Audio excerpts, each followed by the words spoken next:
We begin today with breaking news. The Justice Department has notified a federal judge that it intends to seek the death penalty for Dzhokhar Tsarnaev. That will only be the case if a jury convicts Tsarnaev for last April's bomb attacks at the Boston Marathon. The attacks, which took place 9 months ago, left 3 people dead and 260 wounded. Tamerlan Tsarnaev, Dzhokhar's brother who allegedly perpetrated the attack, was killed in a confrontation with police in the days following the bombing. Now let's bring in artiste Marina Portnaya to discuss this a little bit more. Marina, how did the Justice Department come to the decision that the death penalty was appropriate in this case? Well, U.S. Attorney General Eric Holder says that the nature of the conduct at issue and the resulting harm from the Boston bombings compelled his decision for the U.S. to seek the death penalty in the case against defendant Dzhokhar Tsarnaev. Now, before making a decision, Mr. Holder did take recommendations from his own staff, as well as the Justice Department's Capital Case Review Committee and Boston's U.S. Attorney Carmen Ortiz.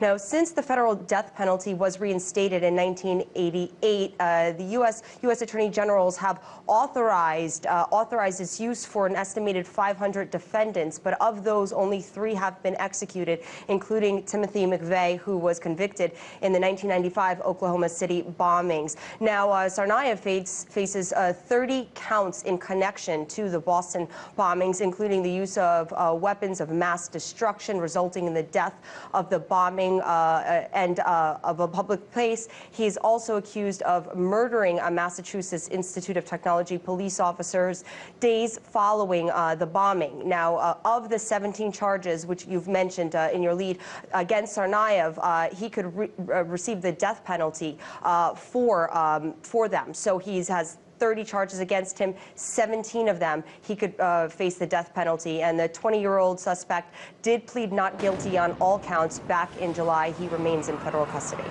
And Marina, we're talking about the death penalty here, a very serious issue. Do you think this is going to spark any controversy amongst Americans at all? Well, I don't know what kind of controversy we will see. Many did believe that this decision wouldn't come down, that Attorney General Holder would actually decide the opposite way, and that's because the U.S. Attorney General did disclose several times, that he's personally opposed to the death penalty.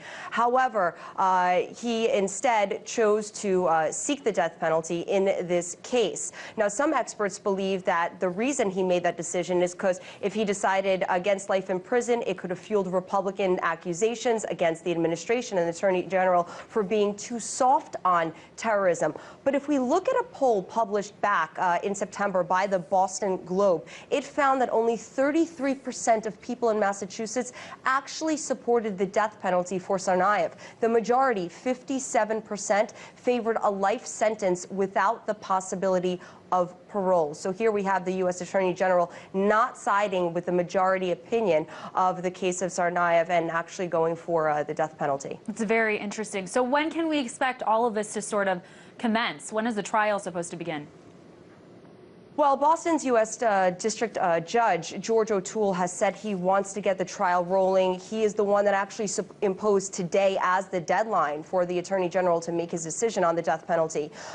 Judge O'Toole has ordered a conference with the lawyers on February 12th so they could all decide a starting date of the trial. So we don't know when it will start, but by mid-February we will have word on when the trial is expected to begin. It's a highly anticipated case. A lot of people will be watching.